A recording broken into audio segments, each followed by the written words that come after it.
Dios le bendiga, amén, gracias al Señor, amén, gloria a Dios. Vamos a leer la Biblia en Primera de Tesalonicenses, el capítulo 4. Felicitaciones, felicitaciones. Primera de Tesalonicenses, el capítulo 4.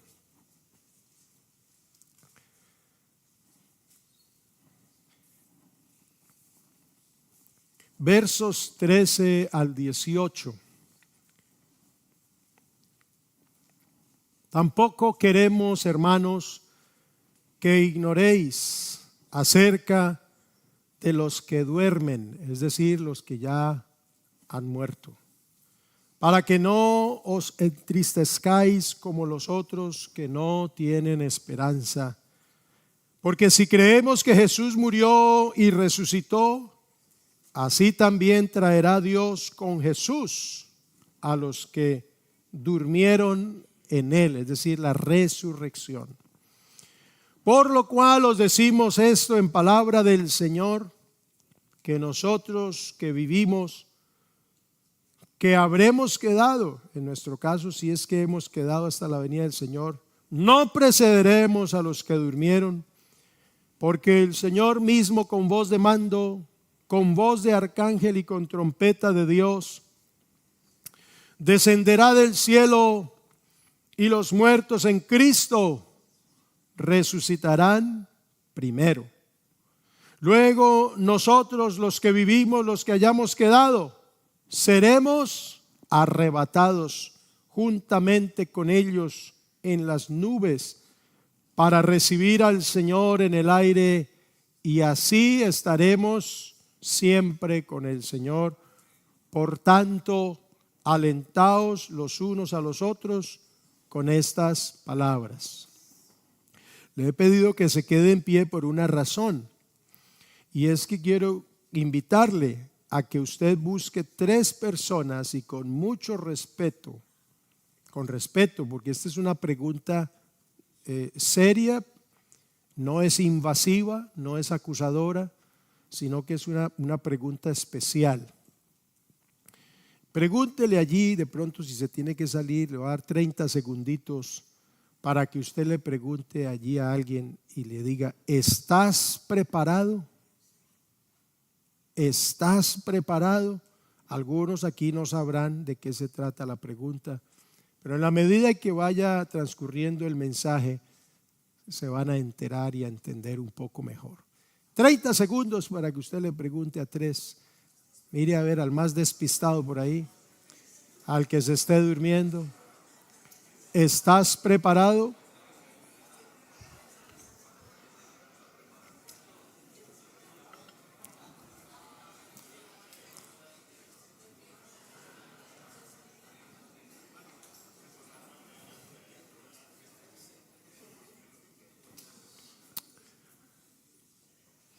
Pueden sentarse, hermanos, y con mucha atención ponga su teléfono en vibrador, ponga buena actitud para oír la palabra, porque lo que vamos a escuchar hoy es una bendición, pero también busca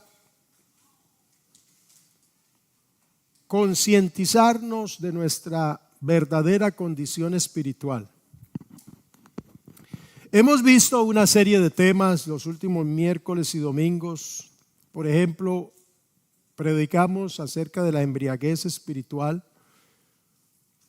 que no habla de una connotación positiva. Por el contrario, la embriaguez espiritual es esa condición espiritual donde se está en disolución, donde la amargura, el complejo, el pecado, el trabajo, la diversión o el dinero, la búsqueda de la felicidad puede embriagarnos y desconectarnos de Dios.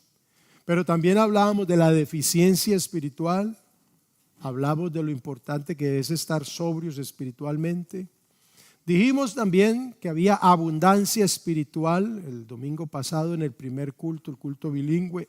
Esa predicación no quedó grabada, pero hablábamos de la abundancia espiritual, y el crecimiento espiritual el miércoles pasado. Bueno, son una serie de predicaciones que Dios ha estado dando, en las que entendemos que nos hace un llamado a nuestra verdadera consagración, un llamado a tener cuidado de nuestra relación con Dios. Porque la iglesia, si bien es cierto, es una comunidad, no es un club de entretenimiento. La iglesia es el arca de salvación, la escuela para la eternidad. La iglesia es el cuerpo de Cristo, la iglesia es la novia de Cristo y será la esposa de Cristo y será llevada por Cristo al cielo para que esté con Él siempre. De lo que se trata aquí es algo muy delicado. Se trata de nuestro destino eterno. Así que es muy importante que prestemos atención cómo Dios nos ha ido hablando para que no estemos entretenidos, desubicados tal vez o desconcentrados o como en algunas ocasiones predicamos, dormidos espiritualmente.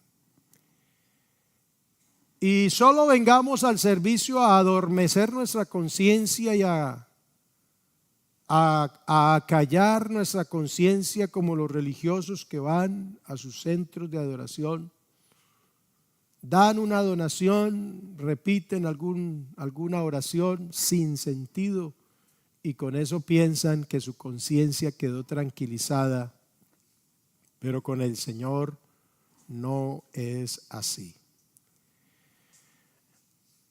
Tal vez esta sea la parte final de esta serie de predicaciones con esta connotación. Y hoy y el próximo domingo, hablaremos de cuál es el objetivo principal por el cual debemos tener cuidado de nuestra condición espiritual. ¿Cuál es el propósito de consagrarnos? Que nos pongan a servir aquí, no perder la membresía, cuidar nuestra apariencia, nuestro buen nombre. Yo tengo que consagrarme para que la gente no hable mal de mí, para hacer algo. ¿Cuál es el propósito verdadero, principal de nuestra buena condición espiritual? El texto que leíamos en 1 Tesalonicenses revela un tema poco mencionado. Realmente en la Biblia no se menciona directamente. Son muy pocas las partes donde se habla bien directo, puntual sobre este tema, pero que a la luz de la manera como Dios ha tratado con el hombre, sí tiene una contundencia. Este tema tiene una contundencia para todos los que creemos en Cristo Jesús, y es el arrebatamiento o traslado de la iglesia. Vamos a verlo en dos partes. Hoy trataremos de terminar la primera, el próximo miércoles o domingo. El domingo, vamos a continuar con la segunda. Y hoy veremos qué es el arrebatamiento de la iglesia. Y luego veremos cuándo sucederá esto. La palabra arrebatar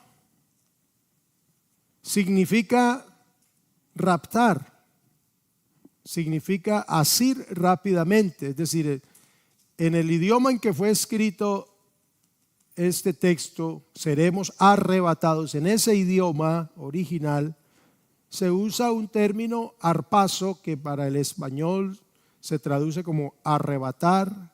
También se le da el significado de raptar, es decir, una sola palabra puede significar. Pero la verdad es que el sentido de esa palabra arrebatar es ser agarrado apresuradamente, como a último momento, como cuando el niño que acaba de aprender de caminar aprender a caminar, viene por aquí y él no sabe, no tiene conciencia o no ve el peligro, y yo entonces estiro la mano y lo agarro, lo tomo, bien sea o del cuello o de la camisa o del pelo. Sí, recuerdo muy bien, no sé, en algún momento fuimos a un paseo familiar, creo que era mi hermana u otra niña, no recuerdo bien el detalle, que estaba sentada en el borde de una piscina y en esa se resbaló y pues claro, era pequeña y otra persona, un joven, vio lo que estaba sucediendo y la agarró del cabello y la sacó, la arrebató. Pues que le duela la cabeza un rato, pero que no se ahogue, ¿cierto? Ese es el sentido de arrebatar aquí. Agarrar de momento, apresuradamente, como con el sentido de que si no lo arrebato, si no lo agarro, se muere o sufre alguna grave consecuencia. No es tomar por tomar, es la única alternativa, que si no se agarra es destruido. Es la única alternativa, el arrebatamiento.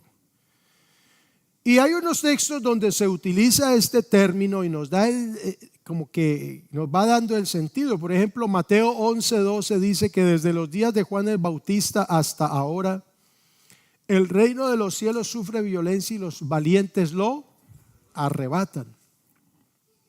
En Juan el capítulo 10, el verso 12, dice el Señor Jesús: mas el asalariado y el que no es el pastor, de quien no son propias las ovejas, ve venir al lobo y deja las ovejas y huye, y el lobo arrebata las ovejas y las dispersa.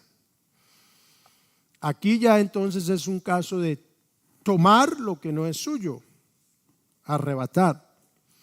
Pero también en Hechos 8:39, hablando de Felipe, dice que cuando subieron del agua al bautizar a aquel eunuco, el Espíritu del Señor arrebató a Felipe y el eunuco no le vio más y él siguió gozoso su camino. En cuanto a la doctrina o la enseñanza del arrebatamiento, tenemos que decir que el arrebatamiento es el acto del Espíritu Santo de llevarse a la iglesia, de sacarla de esta tierra para llevarla al encuentro con Jesús en el aire y estar siempre con Él. Eso es el arrebatamiento. En el idioma inglés hay una palabra que traducen solo para temas de la doctrina bíblica y es rapture. Rapto en español, pero en inglés, repito, casi que es exclusiva, porque rapture, el significado de rapture casi que no tiene nada que ver, porque es como un éxtasis, una pasión, una expresión de alegría. Pero rapture también es como tomar, pero si traducimos literalmente rapture a rapto, pues la palabra en español ya no nos da el mismo sentido del acontecimiento. Ya les dije que es arrebatar, pero la palabra rapto tiene una connotación distinta, porque el significado de raptar es llevarse a una persona por la fuerza y retenerla en contra de su voluntad, generalmente con la finalidad de atentar contra su libertad sexual. Bueno, Cristo no viene a raptar la iglesia. Cristo no viene a robar a la iglesia. Él viene por lo que es suyo. Él la compró con su muerte. Y Él no nos va a llevar en contra de nuestra voluntad. Nosotros anhelamos que nos lleve. Ojalá lo más pronto posible.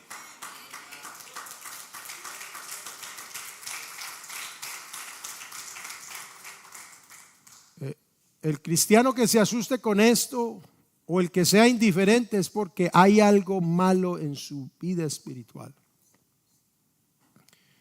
Pero vivimos, hermanos, de una manera, y es bíblico. El Señor Jesucristo, después hablaremos de unas señales para tratar de descubrir cuándo será el arrebatamiento y estar listos. Pero la verdad, hermanos, es que en todos los tiempos, el ser humano ha estado desconectado de las cosas de Dios.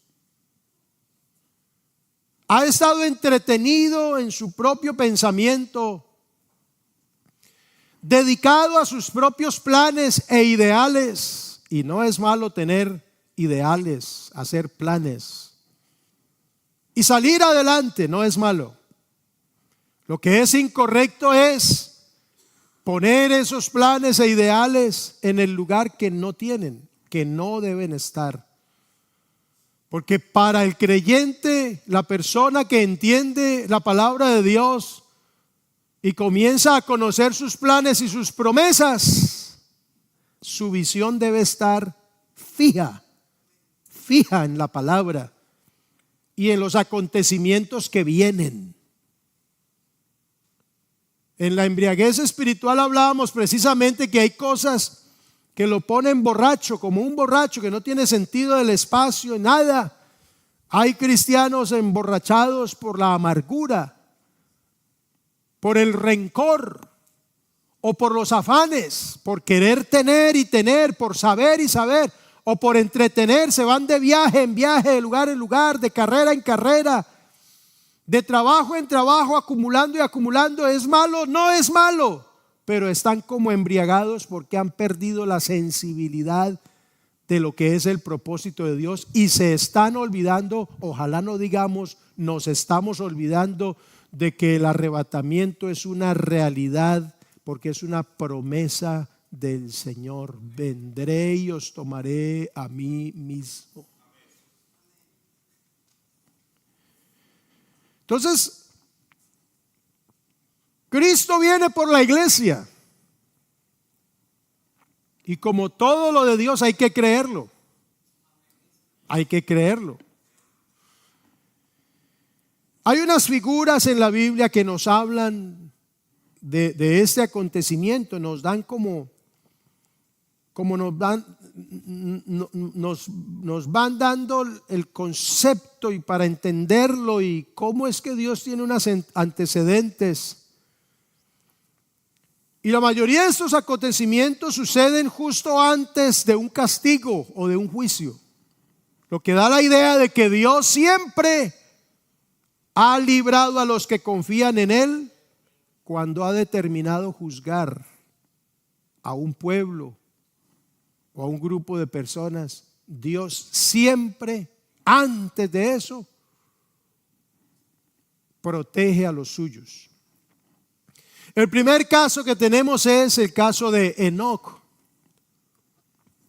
mencionado en Génesis 5 y Hebreos 11.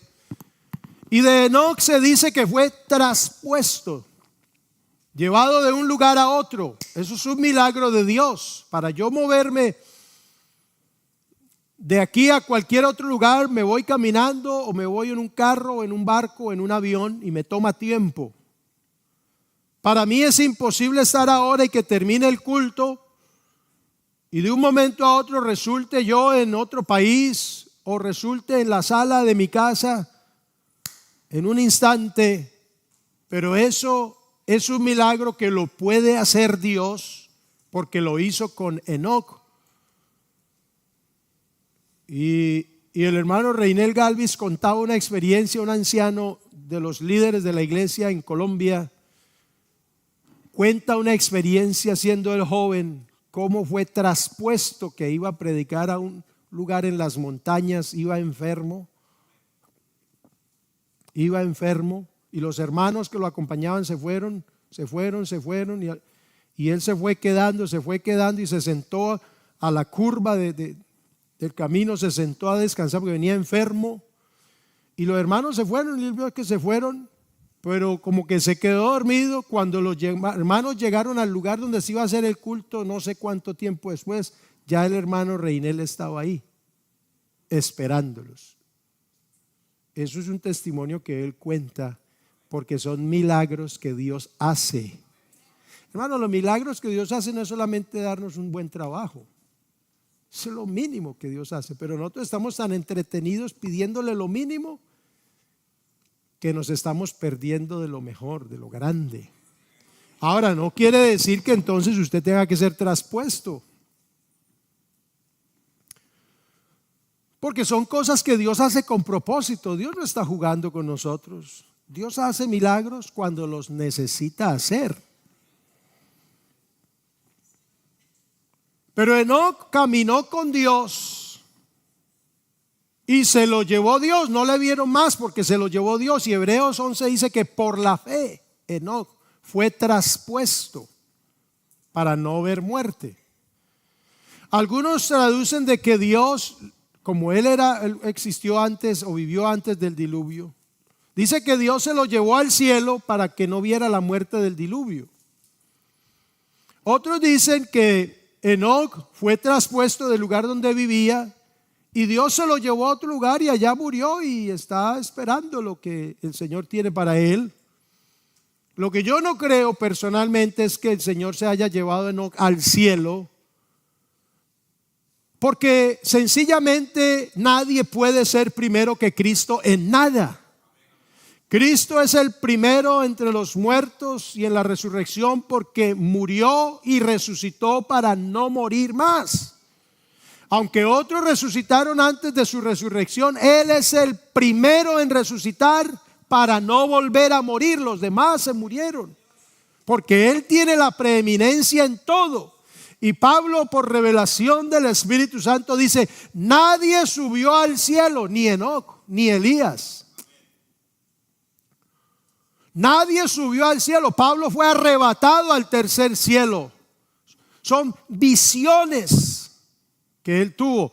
Pero nadie subió al cielo sino el que descendió del cielo, el Hijo del Hombre que está en el cielo, porque Cristo, Jesucristo, es Dios que llena y está en todo lugar.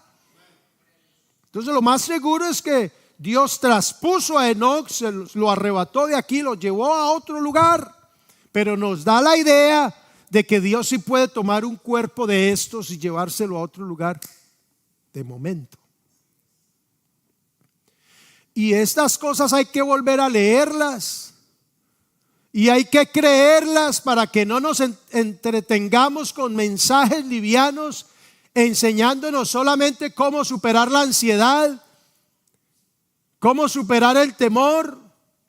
Cosas terapéuticas que se las enseñan en los consultorios de los profesionales de las ciencias de este mundo, que ayudan en algo. Pero acuérdese, aquí estamos predicando a Jesucristo, quien es Dios todopoderoso y que hace milagros. Él hace cosas no convencionales. Por eso le seguimos, porque si hiciera lo ordinario, pero es que Él hace cosas no convencionales. Él hace cosas que esta mente no entiende y por eso nos emociona seguir al Señor. En cierta manera a veces no sabemos con qué va a salir el Señor para cumplir su plan, y Él hace un milagro, cosas extraordinarias para cumplir a cabo su propósito. Noé es otro caso que quiero mencionarles. Fue salvado del diluvio subiéndose a un barco gigante. Lo construyó cuando no caía agua como la conocemos, en un lugar donde no había cerca un río, un mar. Pero según algunos demoró aproximadamente 100 años construyendo, otros dicen que 120, lo de menos es el tiempo. Él construyó un barco donde no se necesitaba. ¿Pero por qué lo hizo? Porque Dios se le apareció y le dijo que lo hiciera. Noé le creyó y Noé se salvó. Justo antes de que comenzara el diluvio, se metieron ahí, Dios le cerró la puerta y el mundo entero fue inundado. y los incrédulos perecieron ahogados. Otra figura que tenemos del arrebatamiento que nos habla de esta idea es el caso de Lot, el sobrino de Abraham. No importa las circunstancias que lo llevaron a las ciudades de Sodoma y Gomorra, la Biblia dice que él era un hombre justo que afligía su alma viendo la maldad y la iniquidad de estas ciudades. Se menciona el homosexualismo. Ya en Génesis 19 estamos viendo todas estas cosas y dice que Dios colmó su paciencia, o mejor dicho, ellos colmaron su paciencia. ¿Cuántas oportunidades le daría Dios a Sodoma y a Gomorra? Muchas. Porque Dios se complace en la misericordia. Dios tiene paciencia.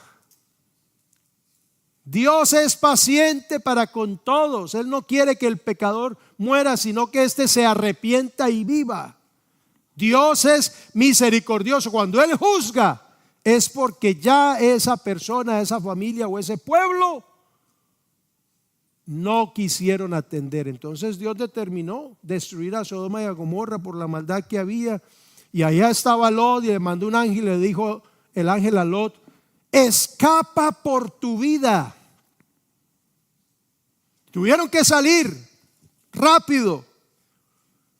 Y apenas dijeron: no podemos llevar a cabo el juicio de Dios hasta que tú salgas de aquí. Momento en que pasa la línea de frontera Lot y su familia, momento en que viene el juicio de Dios sobre ellos. Nos da la idea del eminente juicio de Dios sobre los incrédulos, pero que Dios guarda a su pueblo y a los que confían en Él, y así sea en el último instante, Él los va a arrebatar para librarlos.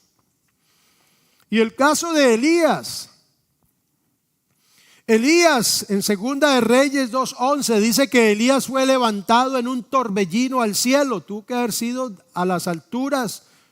Ya les mencioné que no creo que haya ido al cielo. Pero entonces vemos ese episodio donde Eliseo está ahí, es tomado Elías de él y es llevado al cielo, tal vez es llevado a otro lugar, como seguramente sucedió con Moisés, y se lo llevó Dios, se murió por allá y lo enterró y nadie supo, para que Israel no se pusiera a adorar la tumba de Moisés ni nada. Pero Elías aparece en otro episodio, por lo menos la visión de él, y es en el suceso relatado en Mateo capítulo 17, el hecho conocido como la transfiguración de Jesús, donde Jesús revela su gloria a 3 de sus discípulos, que ya no lo ven como un ser humano, sino que ven la gloria de Dios y el resplandor en él. Entonces dice Mateo 17 versos 1 al 3: 6 días después Jesús tomó a Pedro, a Jacobo y a Juan su hermano y los llevó aparte a un monte alto y se transfiguró delante de ellos, y resplandeció su rostro como el sol, el rostro de Jesús, y sus vestidos se hicieron blancos como luz. La deidad de Cristo les fue mostrada allí en esa experiencia maravillosa. Esos 3 discípulos oyeron una voz que no era una voz, sino la misma voz de Dios que estaba en Cristo, diciendo: este es mi Hijo amado. Porque cuando ellos abrieron los ojos no vieron a ninguno, sino a Jesús solo. Pero también aparecen Moisés y Elías. Tenga en cuenta que esos discípulos no conocieron el rostro de Moisés ni el de Elías. Para la fecha seguramente no habían fotografías o retratos pintados a mano, pero cómo entendieron y cómo el relator bíblico nos especifica diciendo que son Moisés y Elías. Es una revelación de Dios, y el Espíritu Santo les da a entender a ellos y les dice que esa visión de ese hombre y de este otro son Moisés y Elías. ¿Con qué sentido? La transfiguración, este hecho de la transfiguración, es como la presentación de la segunda venida de Cristo. Es como una maqueta a pequeña escala. Usted ha visto que cuando van a hacer un gran edificio ponen una maqueta a pequeña escala, bien sea digital, ahora son los planos en tercera dimensión o lo que sea, o aquí, y entonces se ven todos los elementos de esa construcción a pequeña escala o en miniatura. Bueno, la transfiguración de Jesús a sus 3 discípulos en ese monte alto es una muestra a pequeña escala o en miniatura de la segunda venida de Cristo, que no hay que confundirla con el arrebatamiento de la iglesia. ¿Con quiénes vendrá Cristo en su segunda venida? Con los redimidos. Y Moisés aparece allí en la visión de la transfiguración como representante de los redimidos que pasaron al reino a través de la muerte y la sepultura. Mis padres murieron y están en la sepultura. Cuando Jesucristo dé la voz, ellos van a ser levantados, van a ser resucitados, porque están ahí esperando en la sepultura y van a ser transformados. Pero Elías, que también aparece como representante de los redimidos que entran al reino, pero al ser arrebatados, es decir, están vivos. Si el Señor viene por la iglesia, mis padres están en el sepulcro allá en Houston, pero yo estoy aquí vivo, y si estoy esperándolo, entonces yo seré arrebatado en un momento. Mi cuerpo muere y será resucitado en un abrir y cerrar de ojos, pero no probaré la sepultura como ellos. Ellos serán resucitados primero y luego yo seré arrebatado y me encontraré con ellos para recibir al Señor Jesús en el aire. Eso es lo que explica. Cuando Cristo venga por segunda vez, ¿quiénes vendrán con Él? Los santos redimidos, es decir, nosotros. Y la iglesia, que es la protagonista, el hecho real del arrebatamiento, y ya lo leíamos en 1 Tesalonicenses 4. ¿Cuándo, para adelantar un poco, cuándo será el arrebatamiento de la iglesia? ¿Cuál es el suceso del cual será librada la iglesia? La gran tribulación.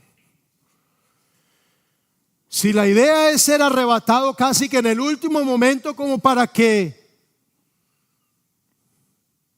no lo alcance la destrucción, me temo que el Señor está esperando hasta el último momento, justo antes de que comience ese periodo de la gran tribulación, para que en el último segundo arrebate, porque si no lo alcanza a arrebatar, la iglesia es arrasada por todos esos acontecimientos relatados en la Biblia. Quiere decir, hermanos, que ahora y los años que resten, o los meses o los días que resten, hasta que la iglesia sea levantada, ese acto milagroso, misterioso, milagroso, pero que ya hemos visto algunos antecedentes de lo que es la idea de esto. Quiere decir que lo que reste de aquí a ahí es la misericordia de Dios extendiéndose día a día, como dice el escritor. Cada mañana nuevas son sus misericordias.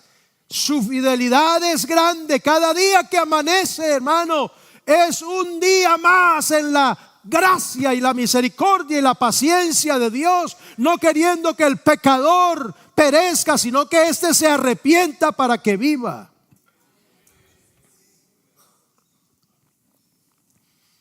Hay otro suceso que también nos habla de un arrebatamiento o de salvar, y esto ya es en el futuro, el remanente de Israel justo en la gran tribulación, Apocalipsis 12, donde Juan ve una mujer que tiene un hijo y ese hijo es arrebatado al cielo, Está hablando de Israel. La mujer es la nación de Israel.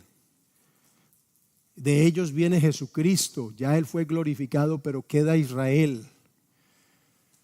Y no olvide que Israel, la mayoría de ellos rechazaron al Mesías, pero hay un grupo que acepta y cree en Jesús, y en la gran tribulación se predicará el evangelio eterno, no el de la gracia, sino el evangelio eterno.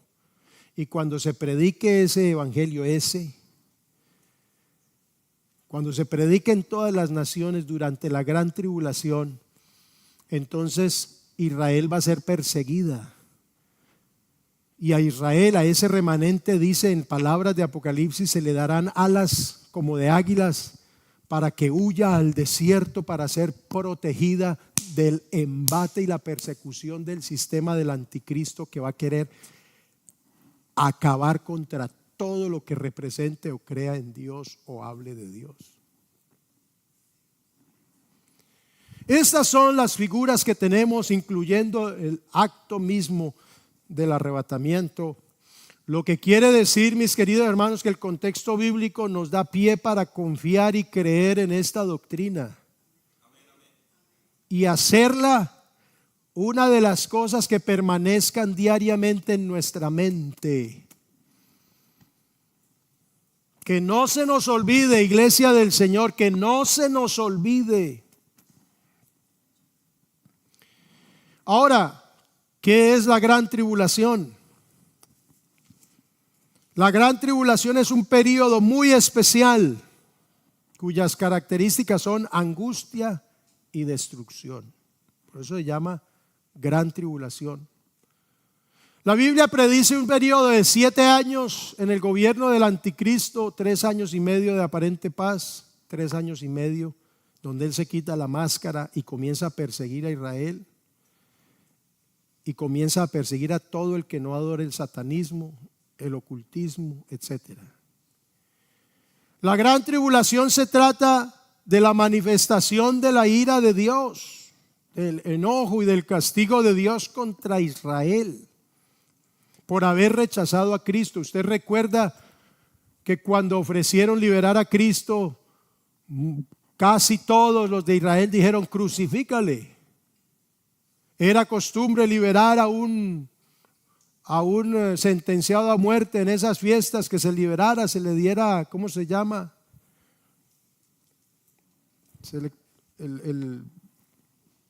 El indulto, muchas gracias. Y se le ofreció indultar a Jesús y ellos dijeron: no. Bueno, aquí está Barrabás, que era un criminal, y aquí está Jesús, inocente, puro, apartado de los pecadores, pero tomando nuestro lugar. ¿Y qué prefirieron ellos? Prefirieron: suelta a Barrabás y crucifícalo. Aquí está Jesús, el rey de los judíos. Nosotros no tenemos más rey que a César. Y entonces ellos dijeron: su sangre sea sobre nosotros, es decir, cúlpennos a nosotros de la muerte de Cristo. Su sangre sea sobre nosotros y sobre nuestros hijos. Bueno, en este periodo se va a cumplir eso literalmente. La culpa por haber rechazado al Cristo, al Mesías. Pero también Dios va a juzgar la incredulidad y la maldad de los hombres en ese periodo de la gran tribulación. Después de prevenir a los discípulos de que huyan prontamente cuando vean lo que se llama en la Biblia, sobre todo en Daniel, la desolación, la abominación desoladora en el lugar santo.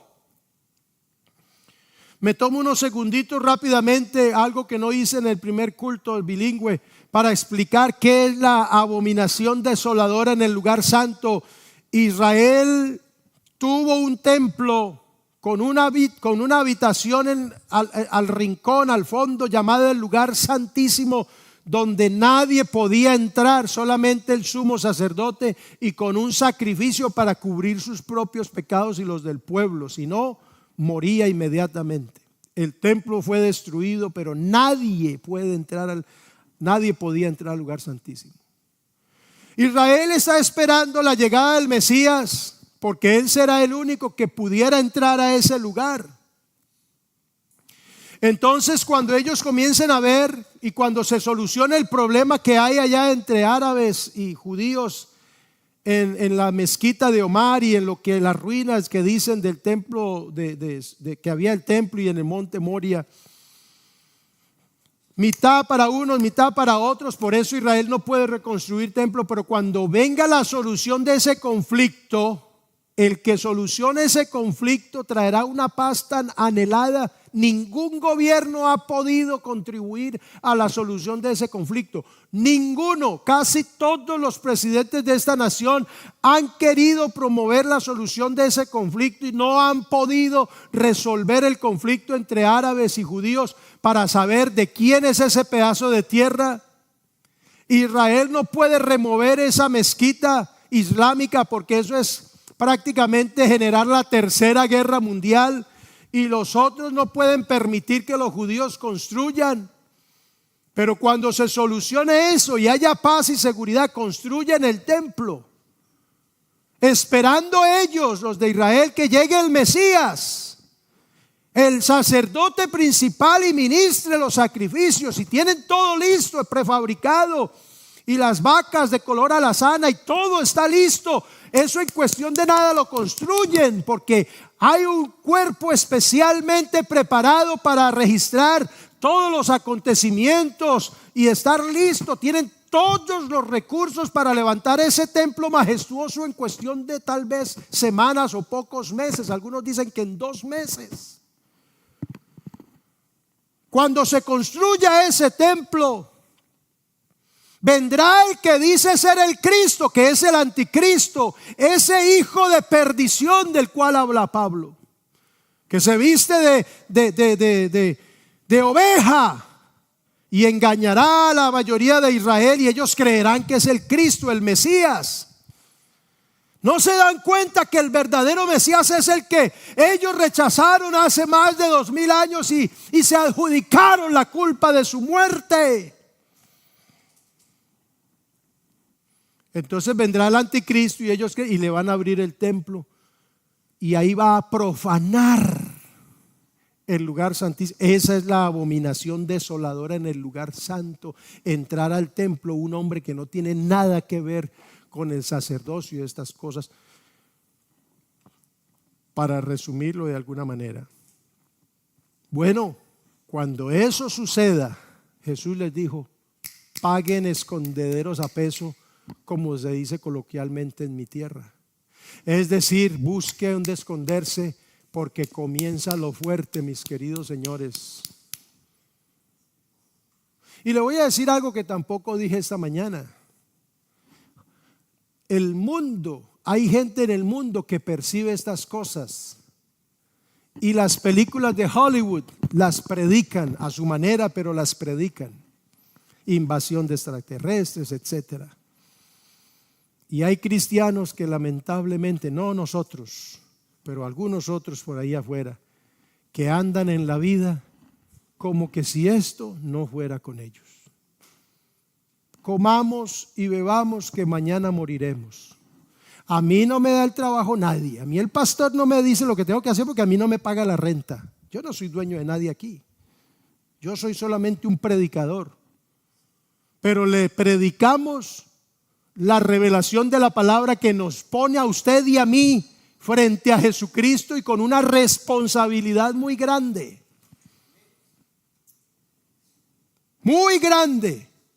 de conocer esas verdades. Hermano, si usted ha conocido el evangelio y ha sido tocado por el Señor, sepa que estas cosas son una realidad y van aproximándose día tras día. Así que hay que vivir así, vea.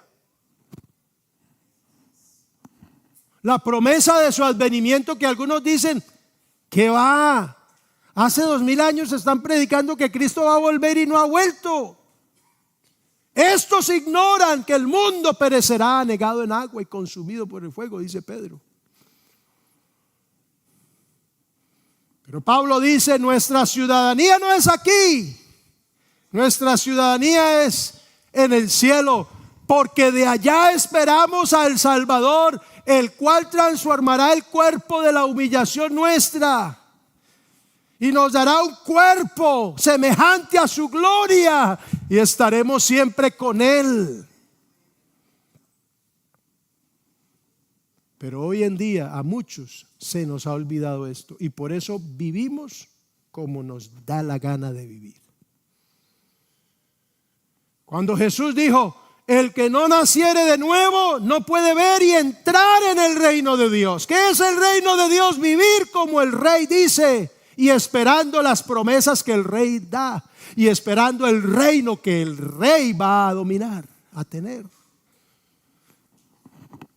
Entonces no podemos vivir como nosotros querramos. Voy a rogarle un poquito de su tiempo porque el que tenía preparado aquí se acabó.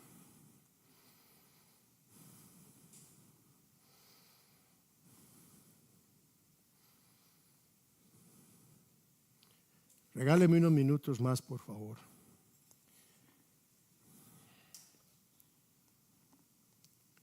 Entonces, Jesús describió un periodo drástico, muy breve, 3 años y medio prácticamente.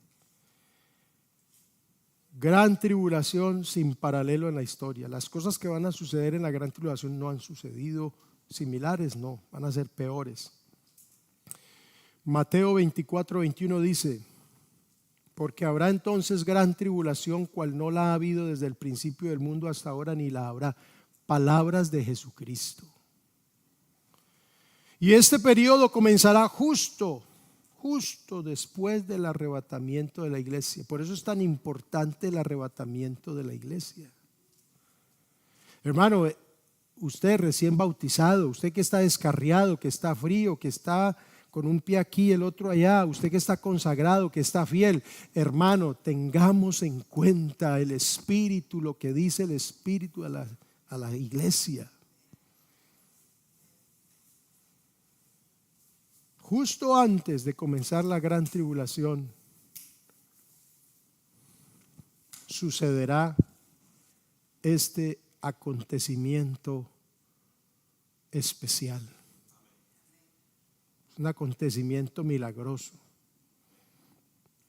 Pablo dice: les digo un misterio, no todos moriremos, pero todos seremos transformados, refiriéndose a la tumba, porque de alguna manera para ser transformado hay que morir y resucitar.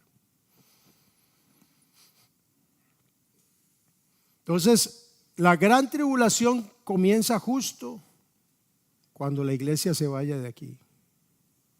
Le digo, si se fue la iglesia y usted todavía está aquí, ya usted no es iglesia. Se perdió todos los beneficios de la iglesia. Voy a decir esto, algunos me criticarán. Puede que se salve en la gran tribulación, puede que sí, pero ya no será iglesia, ni va a estar donde la iglesia está, ni va a hacer lo que la iglesia va a hacer.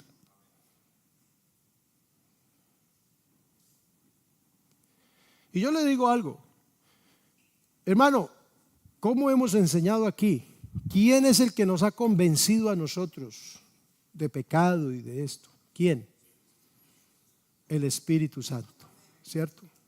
Bueno, el Espíritu Santo es el que nos fortalece en la debilidad, que nos revela todas las cosas, nos enseña a adorar al Señor, produce el fruto del Espíritu, nos santifica.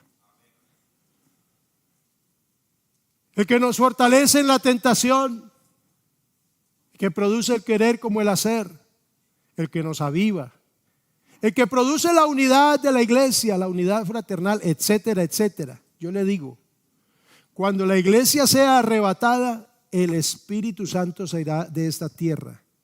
¿Usted cree que con la ayuda del Espíritu Santo aquí y aquí, a veces se nos hace complicado consagrarnos? Se nos hace complicado seguir a Cristo.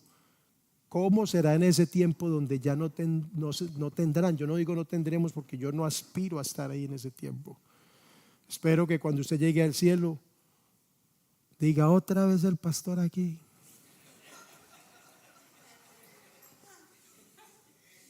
Y allá estaré yo: hermano, siéntense adelante, venga, aquí adelante.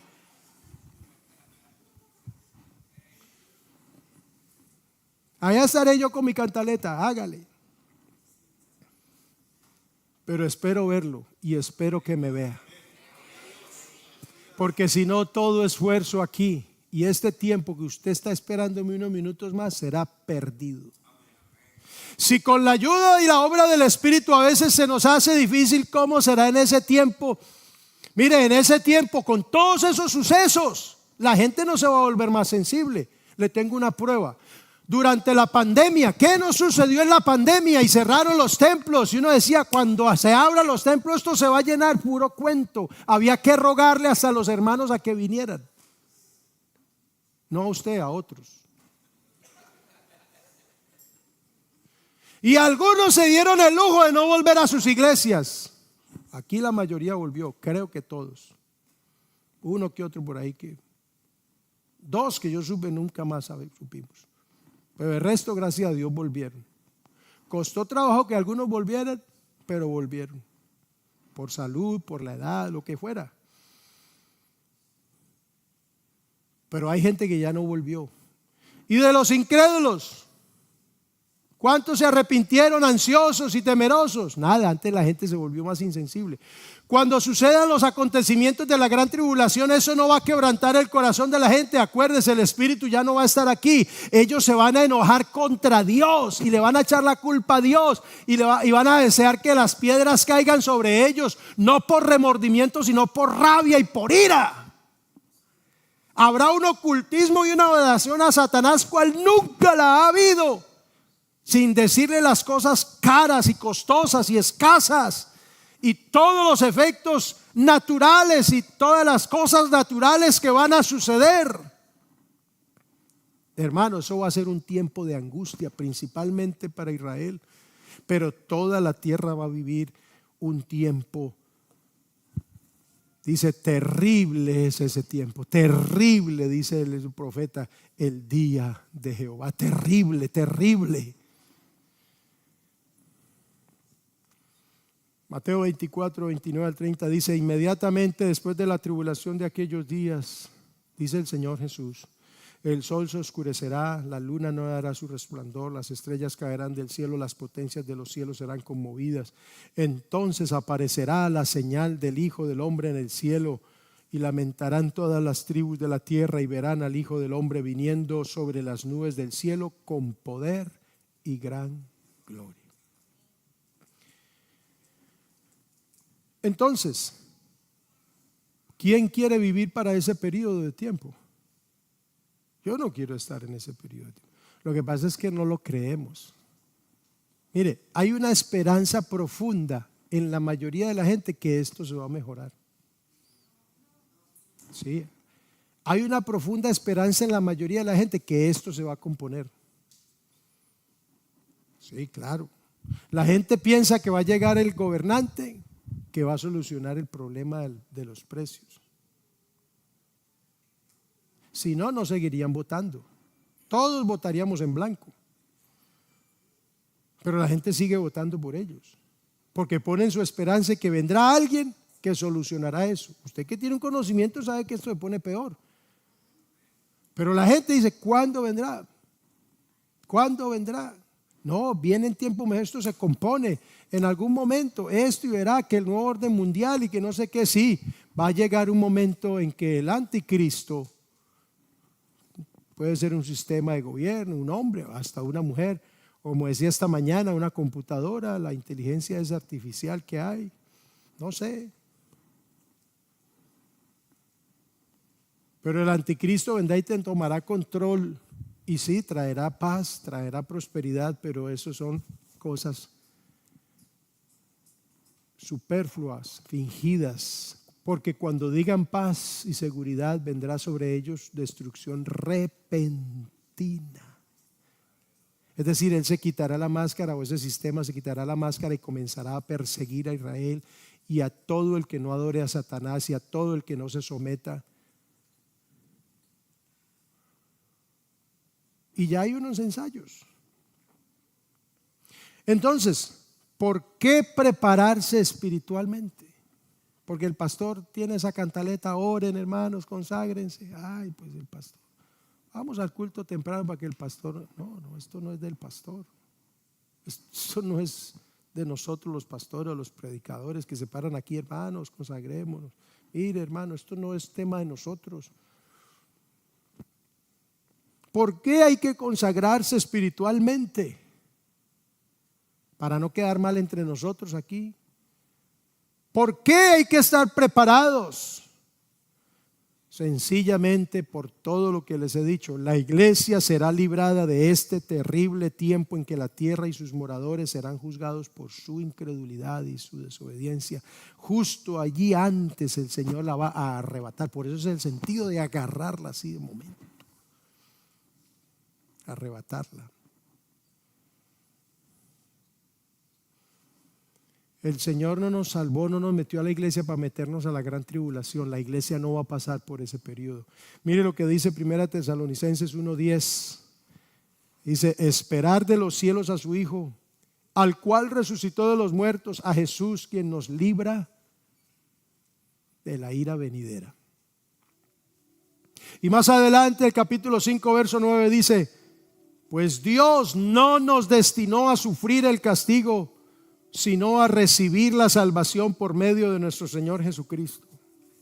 Hermano, ¿cuál es la motivación para estar preparados espiritualmente? Si usted tiene cosas que resolver con Dios, hágalo aquí y ahora. Porque es que nadie sabe. El otro domingo hablaremos de algunas señales, pero no del arrebatamiento, y de pronto nos dan una idea cuándo será el arrebatamiento. Y Jesús bien pudo haber dicho: el día tal, del mes tal, del año tal, a esta hora y en tal lugar vendré por ustedes. El que no esté ahí se quedó, pero no lo hizo. ¿Por qué? Porque está un ingrediente de estar alerta, de seguir al Señor con esa expectativa. Señor, te sigo. No sé en qué momento vendrán, pero cuando llegues, estar listo. Y con esa mentalidad usted se va para el trabajo, y cuando se le presente una oportunidad en el trabajo, usted se acuerde: Cristo viene por la iglesia, y qué tal que viniera ahora, mejor me porto bien. Está alegando y peleando con la esposa, con el esposo, alegue y díganse todo lo que quiera, pero ruegue que no llegue en medio de la discusión y se alcancen a reconciliar, para que cuando Cristo venga, entonces los dos se larguen de esta tierra para no pelear más.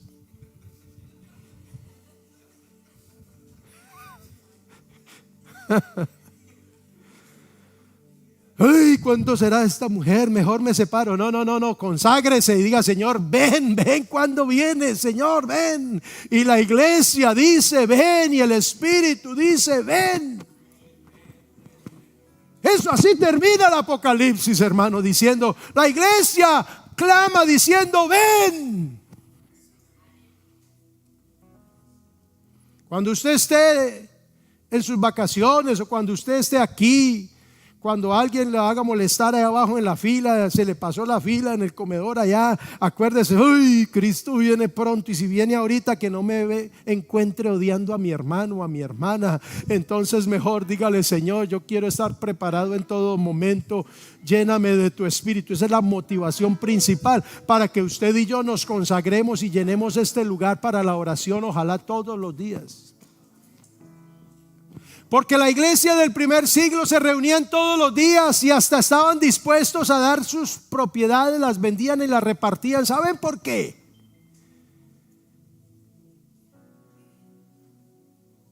Usted sabe por qué ellos se reunían en el templo, en las casas, todos los días.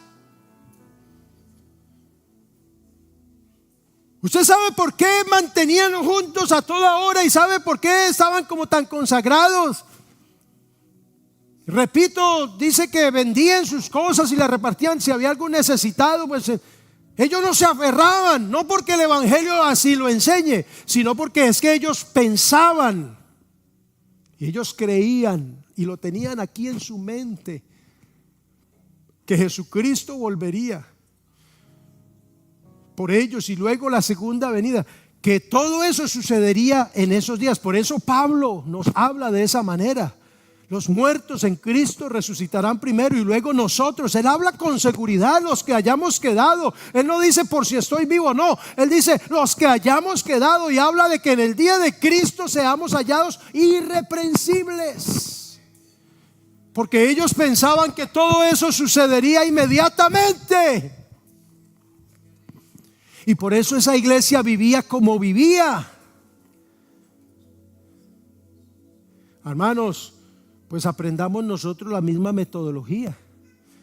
Vivamos creyendo como que Cristo viene por la iglesia ahorita en un minuto. Que en un minuto le va a dar tiempo aquí a algunos incrédulos que se arrepientan de sus pecados. O de pronto en 10 minuticos, que es lo que demora es bautizarse, invocarle el nombre de Jesús y así listo, y nos vamos. La iglesia debe vivir como que Cristo viene ya. Así hay que vivir el evangelio, hermano. El evangelio no hay que vivirlo de otra manera. Yo le puedo poner a usted normas y reglas y hacerle una lista. Vea esto y esto y esto. Hermano, no se trata de eso. Se trata de que si el Señor viene por la iglesia, usted y yo seamos arrebatados y nos vayamos en el ascensor espiritual.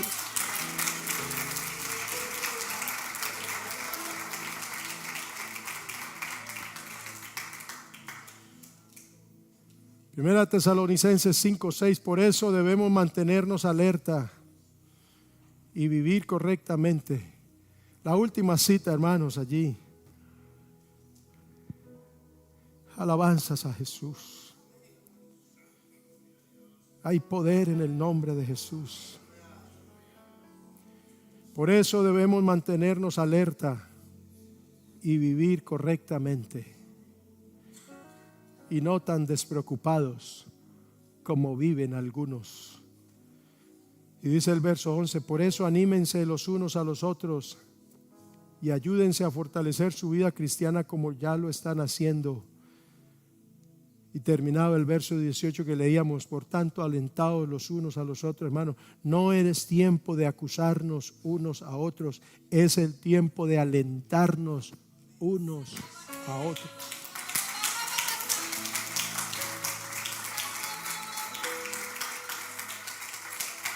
¿Sabe qué era lo que hacía que los creyentes no escatimaran con el tiempo?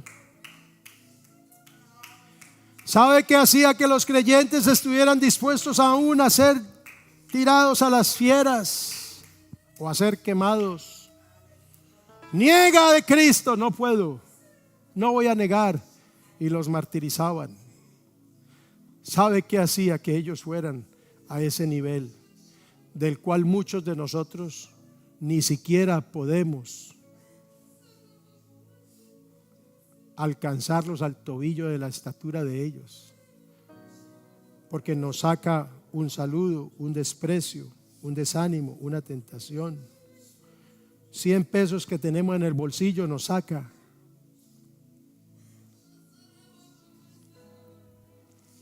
Pero esta gente sabe qué era lo que tenía en su mente y en su corazón.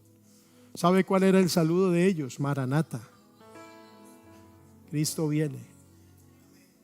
Hermano, Maranata, pilas pues. No, Maranata, sí, hermano, Cristo viene, todo bien. Hágale, aquí vamos. Ese era el saludo de ellos. Por eso ellos estaban dispuestos a hacer lo que hacían. Ellos no eran mejores que nosotros ni tenían más que nosotros, no. Yo no añoro la iglesia primitiva y yo no quiero que ustedes sean como la iglesia primitiva. Ellos allá en su tiempo, en su circunstancia, y nosotros en nuestro tiempo. Pero lo que yo sí le pido es que usted sea una iglesia que realmente quiera irse al cielo con el Señor.